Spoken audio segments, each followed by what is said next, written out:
फक्त एकाच क्षेत्रामध्ये जाऊन करिअर घडत नाही.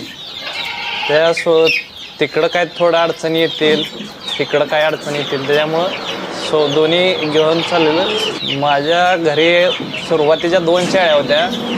मी हळूहळू नंतर 2-2 वाढवत गेलो आणि आत्ता माझ्याकडं मी कोटा जातीचे 1 नर आणि 1 मादी आणले.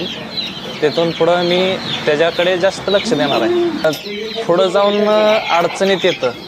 एकदम 20 शेळ्या घ्या, 40 शेळ्या घ्या, नंतर त्याला आपल्या इथलं वातावरण सूट होत नाही किंवा आजार त्याला बरेच लागतात. त्यामुळं आपल्या इकडं सूट होत नाही वातावरण.